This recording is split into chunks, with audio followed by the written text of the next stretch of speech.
Friends, today எபிசோட்ல மகா வந்து சூர்யாவை பார்த்து கதறி அழுகுறாங்க, கட்டி அணைச்சிக்கிறாங்க.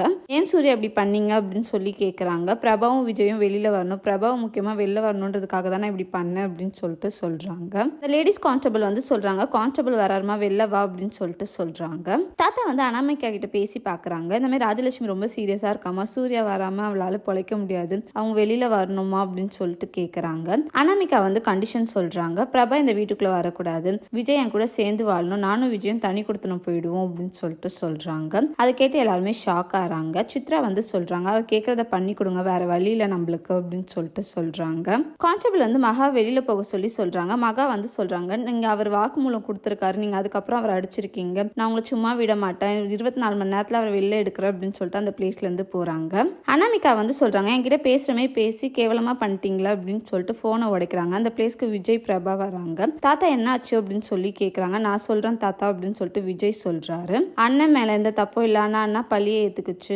அண்ணனை போட்டு அடிச்சிருக்காங்க, அதுக்கு காரணம் இந்த அனாமிகா தான், நான் இந்த மாதிரி கேவலமான ஒரு பிறவியை பார்த்ததே கிடையாது அப்படின்னு சொல்லிட்டு சொல்றாங்க. அனாமிகா வந்து பிரபா மேல கோவப்படுறாங்க, வீட்டை விட்டு வெளியில தள்ளுறாங்க. மகாவும் ஐஸ்வர்யாவும் அவங்களை பிடிக்கிறாங்க. பிரபாவை அவ தள்ளி விடுற எல்லாருமே வேடிக்கை பார்த்துட்டு இருக்கீங்க, பிரபாக்கு ஒரு நியாயம் வேண்டாமா அப்படின்னு சொல்லி கேட்கறாங்க. அகைன் அனாமிகா வந்து பிரபாவை தள்ளிவிட வராங்க. மகா வந்து அனாமிகாவை அடிச்சிடுறாங்க. மகா சொல்றாங்க, விஜய் தான் முடிவு பண்ணா அவர் யார் கூட வாழணும்ன்றத, கோர்ட்டு கிடையாது அப்படின்னு சொல்லிட்டு சொல்றாங்க. சூர்யா அடி வாங்கினதுக்கு காரணமா அந்த அவங்களை நான் சும்மா விட மாட்டேன் அப்படின்னு சொல்லிட்டு அங்க இருந்து கோவமா போறாங்க. தேங்க்யூ.